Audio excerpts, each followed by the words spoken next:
മലയാളക്കരയിലെ മൊത്തം ജിഹാദികളുടെയും കൽബും കരളുമായി മാറിയ നമുക്ക് ഏവർക്കും പ്രിയപ്പെട്ട മീഡിയ വൺ ചാനൽ സംപ്രേഷണം തുടങ്ങിയിട്ട് 13 വർഷം പിന്നിട്ടു.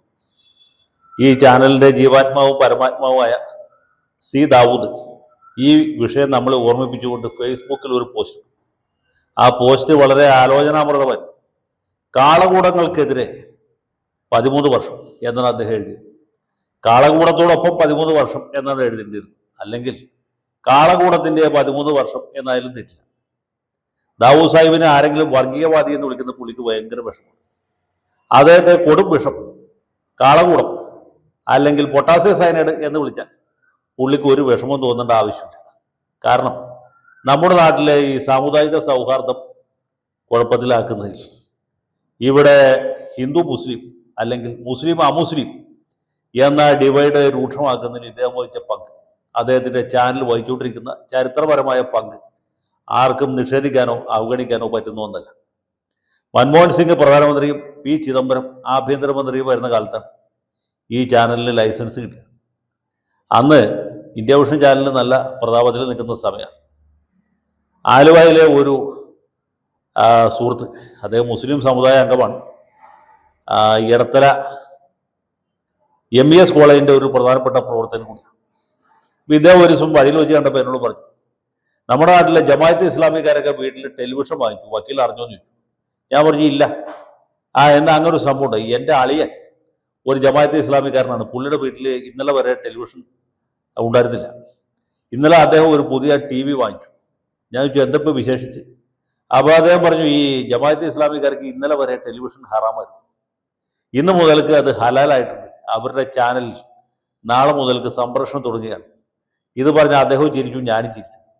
അപ്പോൾ നമ്മൾ വിചാരിച്ചു ഇത് തമാശയായിരിക്കുന്നത്. പക്ഷെ അല്ല, അതുവരെ ടെലിവിഷൻ വാങ്ങാതിരുന്ന ജമാഅത്ത് ഇസ്ലാമിക്കാരെ എല്ലാവരും അന്നേ ദിവസം ടെലിവിഷൻ വാങ്ങുകയും അന്ന് മുതൽക്ക് ഇതിൽ വരുന്ന വാർത്തകളെല്ലാം സത്യമാണ് എന്ന് വിശ്വസിക്കാൻ തുടങ്ങുകയും. അതിൽ തെറ്റൊന്നുമില്ല. ഏത് സത്യം വിശ്വസിക്കണം ഏത് അവിശ്വസിക്കണം എന്ന് തീരുമാനിക്കേണ്ടത് അവർ തന്നെയാണ്. അത് തീരുമാനിക്കാനുള്ള അവകാശവും സ്വാതന്ത്ര്യവും ഒക്കെ നമുക്ക് ഓരോരുത്തർക്കും ഉണ്ട്, ജമാഅത്ത് ഇസ്ലാമിക്കാർക്കും ഉണ്ട്. അന്ന് അതിന് തൊട്ടു മുമ്പ് ശ്രീ ചിദംബരം പറഞ്ഞൊരു വചനം വളരെ പ്രധാനമാണ്. മത തീവ്രവാദികൾ പത്രം നടത്തുന്ന ഒരേ ഒരു സംസ്ഥാനമാണ് കേരളം എന്നാണ് അദ്ദേഹം പറഞ്ഞത്. അങ്ങനെ മത തീവ്രവാദികൾ, മതമൗലികവാദികൾ ടെലിവിഷൻ ചാനൽ തുടങ്ങിയ ആദ്യത്തെ സംസ്ഥാനമായിട്ട് കേരളം മാറി. ആ ചാനൽ ഇടക്കാലത്ത് കേന്ദ്ര സർക്കാർ കുറച്ച് ദിവസത്തിന് പിടിച്ചു നിർത്തിയെങ്കിലും സുപ്രീം കോടതിയിൽ നിന്ന് അനുകൂല ഉത്തരവ് സമ്പാദിച്ച് ഇപ്പോഴും സംപ്രേഷണം തുടരുകയാണ്. ഈ ചാനലിന്റെ പ്രധാനപ്പെട്ട ദൗത്യം എന്താണെന്ന് വെച്ചാൽ, ഇന്ത്യ മഹാരാജ്യത്തുള്ള മുസ്ലിമീങ്ങൾ, കേരളത്തിലുള്ളവർ, കാശ്മീരിലുള്ളവർ പ്രത്യേകിച്ച് നേരിടുന്ന വലിയ അവഗണന, വലിയ അവഹേളനം, പീഡനം, ഇതേക്കുറിച്ചൊക്കെയുള്ള വാർത്തകൾ ഇങ്ങനെ പൊലിപ്പിച്ച് 10% അതിൻ്റെ കൂടെ ഡിവിഡൻഡ് കൂടി ചേർത്ത് ജനങ്ങളിലെത്തിക്കുക എന്നുള്ളതാണ്. അതേ സമയത്ത് തന്നെ പാകിസ്ഥാനിലും ബംഗ്ലാദേശിലും ഒക്കെയുള്ള ന്യൂനപക്ഷം അനുഭവിച്ചുകൊണ്ടിരിക്കുന്ന സൗജന്യങ്ങൾ, സൗഭാഗ്യങ്ങൾ, അവർക്ക് സർക്കാർ വാരിക്കോരി കൊടുത്തുകൊണ്ടിരിക്കുന്ന ആനുകൂല്യങ്ങൾ, ഇതൊക്കെ അതും ഈ പറഞ്ഞ പോലെ 10% അല്ലെങ്കിൽ 20% ഡിവിഡൻഡ് കൂടി ചേർത്ത് ജനങ്ങളിലെത്തിക്കുക എന്നുള്ളതാണ്. അതുപോലെ തന്നെ ഫലസ്തീനിൽ, അവിടെയുള്ള ലോകത്തെ ഏറ്റവും വലിയ മനുഷ്യാവകാശ ലംഘനം നടക്കും.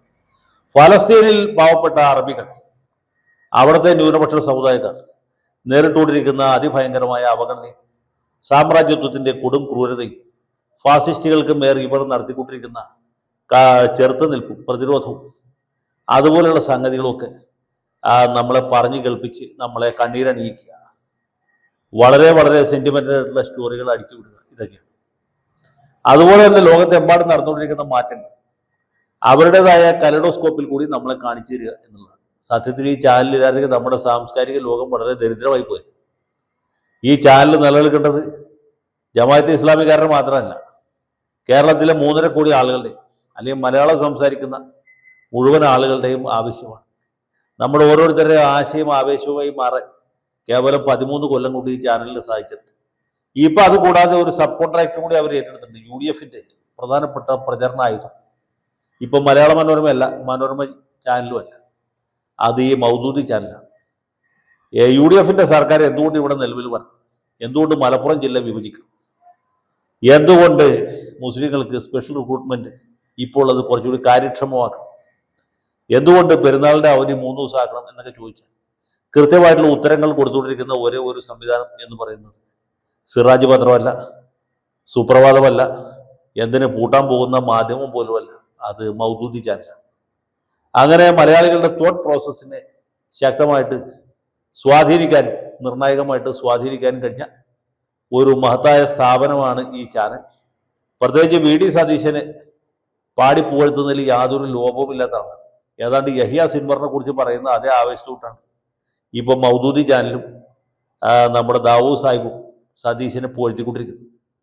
പിണറായി വിജയൻ എങ്ങനെയാണ് സംഘപരിവാറുകാരുടെ ഏജന്റായിട്ട് മാറിയത്, എങ്ങനെയാണ് കേരളത്തിലെ പോലീസ് സംഘി പോലീസായിട്ട് മാറിയത്, പി വി അൻവർ പറഞ്ഞപ്പോൾ ആരും വിശ്വസിച്ചില്ല. പക്ഷെ അൻവർ പറഞ്ഞതിനെ ഒന്നും കൂടി പൊലിപ്പിച്ച് കുറച്ച് ഡിവിഡൻറ്റ് കൂടി ചേർത്ത് ജനങ്ങളിൽ എത്തിക്കുന്നതിൽ ഈ ദാവൂദും സംഘവും വഹിച്ച പങ്ക് നിസ്തുലമാണ്, നിരുപമമാണ് എന്ന് പറയാതിരിക്കാൻ നിവൃത്തിയില്ല. അപ്പോൾ ഏതായാലും ഈ ചാനലിന് വമ്പിച്ച വിജയം ആശംസിക്കുന്നു. കേരളത്തിൽ 2026 മെയ് മാസത്തിൽ UDF സർക്കാർ വരുമ്പോൾ സതീശൻ്റെ മാധ്യമ ഉപദേഷ്ടാവായിട്ട് ദാവൂദിനെ നിയമിക്കണം എന്നൊരു ശുപാർശ കൂടി വെച്ചുകൊണ്ട് ഞാൻ അവസാനിപ്പിക്കുകയാണ്. എല്ലാവർക്കും നല്ലത് വരട്ടെ. മീഡിയ വൺ ചാനലും ദാവൂദ് സാഹിബും ആജാന്തര താരം നിലനിൽക്കട്ടെ എന്ന് മാത്രം ആശംസിക്കുന്നു. ഖുദാ ഹാഫീസ്.